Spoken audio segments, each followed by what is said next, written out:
In Excel 2013, the print dialog box and the print preview dialog box have effectively been amalgamated, and with that amalgamation have also been included a lot of the print settings. So all the things that we've run through for adding headers and footers, page margins, orientation, can all actually be controlled in one place. So we're going to use the employees D file here, file and print. We end up in this dialog box. If we go to print preview, we end up in the same dialog box. Now this setting of print or print preview is actually an amalgamated view. On the right hand side here, it previews the document and we can scroll through the pages. On the left hand side, we have the print dialog box. Now in previous versions, the print dialog box would have simply allowed you to select a different printer, which this does. We can change from one printer to whatever we have installed on this machine, choose the number of copies, and then physically carry out the print. So those bits still exist, but we have a whole new section here of settings, allowing us to control what we actually print. So the active sheets, the entire workbook, or a selection. But we can also choose which pages to print. So we can have a look through our 12 pages and actually pick which of those pages we would like to print. So from 1 to 3, 4 to 9. Would we like the document collated? Collation only has an effect if you print more than one copy of a file.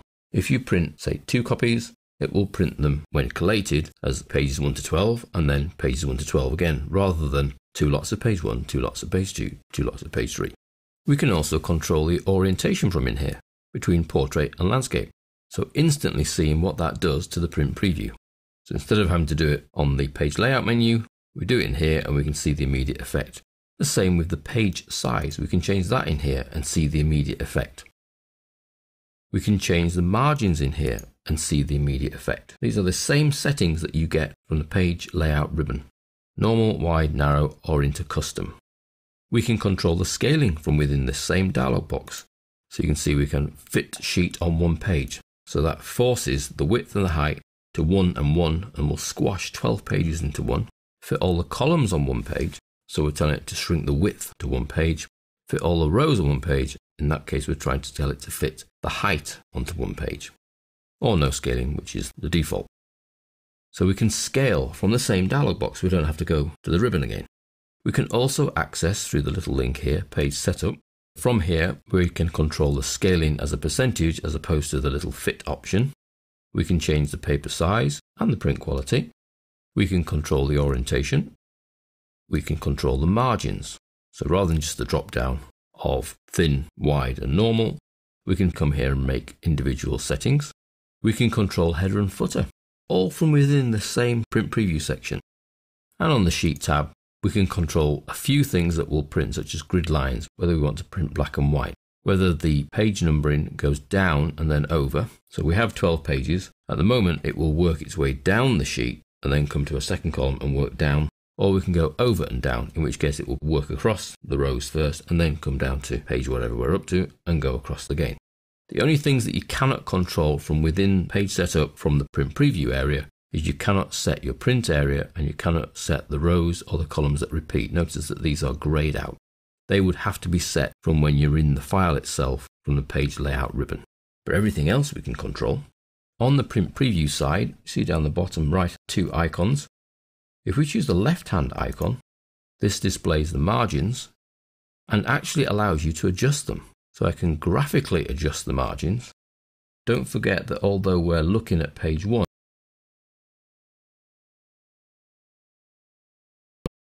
we can control the right-hand margin. We can control the top margin and the header section. So the area between that bar and that bar is your header. So if you narrow up that too much, you haven't got much header. And the same at the bottom. We have one bottom bar that will take you down as far as it can for the bottom margin, and then one that allows a bit of space for the footer. So if you're not using headers and footers, you could drag that space right down to 0, forcing more content onto the page. So now we can see record with ID 38, whereas before we could only see up to 36. So that's just by turning on the margins in the print preview side, and we can turn them back off by clicking the icon again. So they're just an on-off option. Now with the margins showing, you can actually adjust the column widths in this print preview as well. You get a little black mark at the top of each column, So if I, for example, wanted to narrow up the address line too, I could do that from this print preview. Narrow that up slightly. So this amalgamated view of print and print preview allows you to do print preview on the right hand side here, where we can adjust the margins graphically and even the column widths graphically. Allows you to decide number of copies and which printer to send the document to, and the big button to actually carry out the print, and then a whole raft of settings that we can control here and more through the page setup. Pretty much all the control can be done from within one screen.